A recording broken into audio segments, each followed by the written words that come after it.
Cameroon, Bandung, Africa, Bandung, to the world, Bandung. Your Bamenda man, your Ekuna man, your Ngi man, your Bakuri man, and proudly so your Anglophone brother. You're welcome on this platform, and it's with an immense pleasure that I know that you are my family. For those who be sending me messages, supporting me in these hard times, thank you so very much. Anglophone man, and proudly so. Let me repeat it again. Vous savez les amis, ce qui m'intéresse ici, c'est la déconstruction des mensonges. C'est diluer les narratives toxiques. Nous avons des gens dans ce pays qui mélangent tout, qui font de l'amalgame sur tout. Professeurs de l'université, enseignants dans le secondaire, journalistes, animateurs, blogueurs, avocats. Dans tous les corps de métier, on retrouve des gens qui se comportent comme ça. Et certains vont se poser certainement la question, est-ce que le Cameroun peut avancer avec cette façon de penser? C'est pour cette raison que certains d'entre nous, nous disons clairement qu'il faut le changement de mentalité. Parce que tant qu'on ne travaille pas notre mindset pour accepter ce qui est vrai, pour combattre l'injustice, on sera toujours dans cette situation très difficile. Et en tant qu'anglophone, on est mieux placé pour parler de ce problème-là. Mais les amis, seulement dans notre pays, on a des polémiques ou les polémistes inutiles. C'est comme ça la diversion et autres. D'accord. Dans ce pays, les gens ne se posent pas de questions et certains d'entre eux prétendent être les plus diplômés. Certains disent que non, j'ai 50 ou, bon, j'exagère peut-être, 5 doctorats, 6 doctorats. D'autres, j'ai un master 1, master 2. D'autres, la licence. C'est bien beau d'avoir ce parchemin, ce diplôme universitaire. Mais seulement, ce n'est pas un papier peint qui fait de quelqu'un un intellectuel. Ce n'est pas un papier peint qui fait de quelqu'un d'intelligent. Vous voyez un peu les amis. Il faut utiliser cela. Il faut être dans l'école conventionnelle, caucasienne, et aussi l'école de la vie. C'est comme ça que un vrai Africain devrait fonctionner. Je dis ça pour dire quoi, les amis? Pour dire que c'est quand même marrant. C'est vrai que je suis très occupé à monter, à descendre par rapport aux obsèques de mon papa qui aura lieu le 31. Mais de temps en temps, j'observe, je lis les choses que les gens écrivent.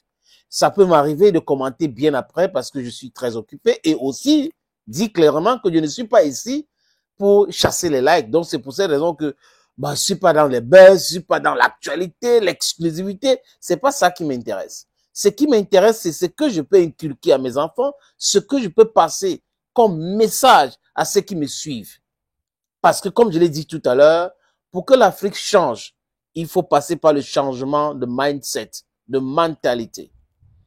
Vous avez des gens qui lisent bien le français.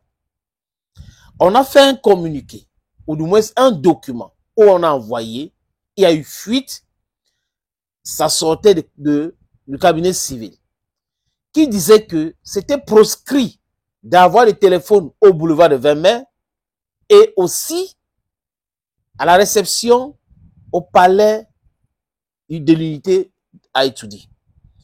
Je parle là du 20 mai, qui est une date qui ne représente pour moi absolument rien. Il y a plein de dates, et je le dis encore, depuis plus de 25 ans aujourd'hui, j'insiste sur ça. Vous avez le 1er janvier, vous avez le 1er octobre, qui sont les dates plus importantes que cette mascarade qu'Aïdjo a organisée le 20 mai 72 avec la complicité de voyous en France, de roublards. C'est toujours les méthodes du voyoutisme, cette France-là. Et les caméras de télévision nationale, la télévision qui appartient à tout le monde, qui a été pris en otage par le système actuel, dont le RDPC et certains ministres, dont la télévision, la CATV, travaillent comme si ça appartenait à ce genre du RDPC. Ça, c'est le travail qu'il faut faire quand il y aura le changement, l'alternance réelle dans ce pays. Il faut enlever ça dans la tête de certains fonctionnaires ou de certaines personnes qui travaillent à la chaîne publique que ça appartienne au ministre. Public, ça veut dire tout le monde. Ça ne veut pas dire RDPC, ça ne veut pas dire uniquement le gouvernement. Quand j'ai fini de dire ça, les amis, le document circule. Le document est clair. Pas de téléphone ici, pas de téléphone là-bas. Les caméras de télévision braquent sur Samuel Eto'o, c'est normal. C'est la seule, pour le moment, superstar que le Cameroun a. Et il avait son téléphone en main. Il ne pianotait même pas son téléphone. Il ne manipulait pas son téléphone. Et d'autres personnes avaient leur téléphone. Mais vous savez, c'est un bon marché. Voyez? Je disais à quelqu'un l'autre jour à Boya que pour chasser les vues, il faut mal parler de Samuel Eto'o en comptant sur ses followers qui vont venir répondre durement.